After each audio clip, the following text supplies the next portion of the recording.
आपको भी ऐसा लगता है कि शेयर बाजार बस किस्मत का खेल है? आज मार्केट डिकोड न्यूज पर हम इसी भ्रम को तोड़ने वाले हैं। हम बाजार के उस छुपे हुए खेल को समझेंगे जो ये साबित कर देगा कि यहाँ हर चाल के पीछे एक नियम होता है। यार, एक बात ईमानदारी से बताइए, जब बाजार में बड़ी गिरावट आती है तो एक डर का माहौल बन जाता है ना? लेकिन क्या उस डर के पीछे भी कोई मौका छिपा होता है? चलिए इस रहस्य को समझते हैं।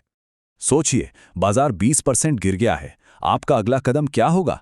क्या घबराकर सब कुछ बेच देंगे या रुक कर इंतजार करेंगे? इससे पहले कि आप जवाब दें, ये जान लीजिए कि जब ज्यादातर लोग बेच रहे होते हैं, ठीक उसी वक्त बाजार में एक खामोश खेल शुरू हो चुका होता है। यही तो सारा खेल है।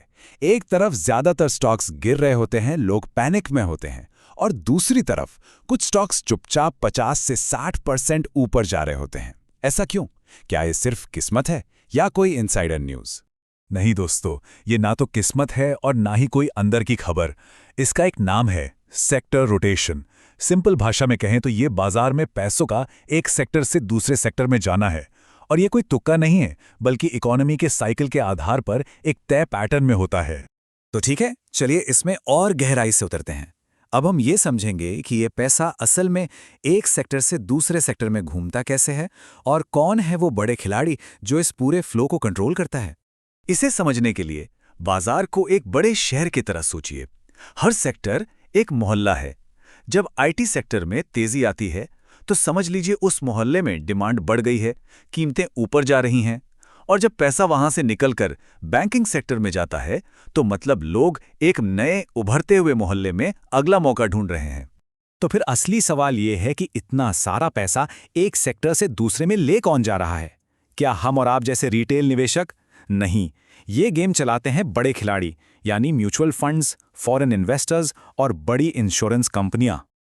और ये बड़े खिलाड़ी कोई रॉकेट साइंस यूज नहीं करते। वो एक सिंपल सा फॉर्मूला फॉलो करते हैं, IPR। आई यानी इंटरेस्ट रेट्स। जब आरबीआई रेट्स बढ़ाता है तो पैसा सीधा बैंकिंग सेक्टर में जाता है। पी यानी पॉलिसी। जब सरकार इंफ्रा में खर्च करती है तो सीमेंट और मेटल्स चमकते हैं। और आर यानी रियलिटी, मतलब इकोनॉमी का असल मूड कैसा है, जो ये तय करता है कि पैसा डिफेंसिव सेक्टर में जाएगा या ग्रोथ वाले में। याद रखिए, सीधी सी बात है, अगर बाजार को समझना है तो इकोनॉमी के मूड को समझना होगा। बाजार इकोनॉमी का ही तो आईना है। चलिए अब उस ब्लूप्रिंट को देखते हैं जो सेक्टर रोटेशन को गाइड करता है। ये इकोनॉमिक साइकिल का 4 फेज वाला नक्शा है और मजे की बात यह है कि ये बार बार खुद को दोहराता है। अब इस ब्लूप्रिंट की सबसे मजेदार बात यह है कि हर फेज का एक हीरो सेक्टर होता है। पहला फेज रिकवरी, जब इकोनॉमी मंदी से बाहर आती है तो लोग फिर से घर और कार खरीदने लगते हैं, इसलिए बैंक और रियल एस्टेट चमकते हैं। दूसरा एक्सपेंशन, जब ग्रोथ तेज होती है तो कंपनियां टेक्नोलॉजी और इंफ्रा पे खर्च करती हैं, इसलिए आईटी और मेटल्स आगे रहते हैं। तीसरा पीक, जब महंगाई एकदम टॉप पर होती है तो एनर्जी और कमोडिटीज के दाम बढ़ते हैं। और चौथा रिसेशन, जब डर का माहौल होता है तो लोग दवाइयां और साबुन जैसी जरूरी चीजें खरीदना बंद नहीं करते, इसलिए फार्मा और एफएमसीजी सेफ माने जाते हैं। पैसा हमेशा उस फेज के हीरो के पास ही जाता है। और ये सिर्फ थ्योरी नहीं है, ये इंडिया में हकीकत में हो चुका है।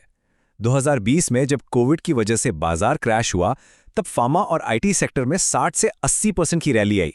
2021 में जब ग्लोबल डिमांड बढ़ी तो मेटल्स में 100% से ज्यादा के रिटर्न मिले। और 2022 से 24 के बीच सरकारी खर्च के कारण इंफ्रा और पीएसयू स्टॉक्स ने मल्टी बैगर रिटर्न्स दिए। सबक साफ है, बाजार गिरता नहीं, पैसा बस अपनी जगह बदलता है। तो अब इस खेल के सबसे पावरफुल हिस्से पर आते हैं। हमने ये तो समझ लिया कि ये होता है, पर इस बदलाव को पहचाने कैसे? हम आपको कुछ आसान टूल्स बताते हैं जिससे आप खुद ये शिफ्ट पकड़ सकते हैं। ये 4 सिंपल लेकिन पावरफुल टूल्स हैं। पहला, एनएसई सेक्टर इंडेक्स। बस एनएसई की वेबसाइट पर जाकर देखिए कि Nifty IT, Nifty bank, Nifty pharma में से कौन सबसे तेजी से बढ़ रहा है। दूसरा, रिलेटिव स्ट्रेंथ। ये देखिए कि क्या कोई सेक्टर निफ्टी 50 से बेहतर परफॉर्म कर रहा है। अगर निफ्टी 10% ऊपर है और आईटी 30% ऊपर तो लीडर साफ है। तीसरा, वॉल्यूम और ब्रेकआउट। चार्ट पर देखिए कि क्या किसी सेक्टर में अचानक खरीदारी बढ़ गई है, ये स्मार्ट मनी का सिग्नल है। और चौथा, न्यूज़ और पॉलिसी। बजट, आरबीआई की मीटिंग्स, इन पर नजर रखिए क्योंकि यही बदलाव के सबसे बड़े ट्रिगर होते हैं। रिलेटिव स्ट्रेंथ का सीधा सा मतलब है बाजार का लीडर कौन है। इस चार्ट को देखिए, अगर निफ्टी 50 ने 10% का रिटर्न दिया लेकिन निफ्टी आईटी ने 40% का, तो लीडर कौन है? जाहिर है आईटी सेक्टर। स्मार्ट मनी हमेशा लीडर के साथ जाता है, पिछड़ने वालों के साथ नहीं।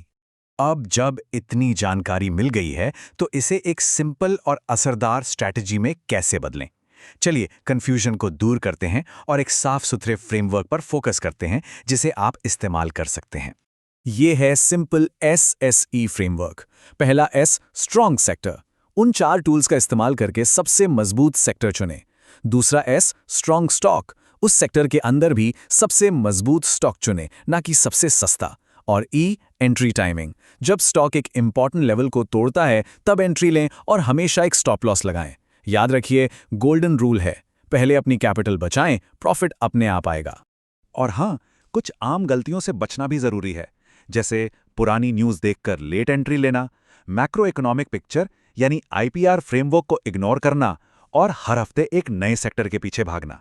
याद रखिए, एक स्मार्ट ट्रेडर तेज नहीं होता, स्मार्ट ट्रेडर सही टाइम पे सही जला होता है। चलिए, अब तक हमने जो कुछ भी सीखा है उसे फटाफट दोहरा लेते हैं ताकि मेन पॉइंट्स आपके दिमाग में बैठ जाएं और आप रिटेल भीड़ से अलग स्मार्ट मनी की तरह सोच सकें। तो आइए इसे एक साथ रखते हैं। बाजार एक पैटर्न फॉलो करता है जिससे सेक्टर रोटेशन कहते हैं। ये पैटर्न इकोनॉमी के 4 फेज से जुड़ा है और हर फेज का एक हीरो होता है। आपका काम उन 4 टूल्स का इस्तेमाल करके अगले हीरो की पहचान करना है और SSE फ्रेमवर्क का इस्तेमाल करके सही टाइम पर दाम लगाना है। अब जब आप ये पूरा ब्लूप्रिंट जानते हैं तो एक सवाल आपके लिए है। आपको क्या लगता है, अगला कौन सा सेक्टर बाजार को लीड करने वाला है? अपने विचार नीचे कमेंट्स में जरूर बताइए।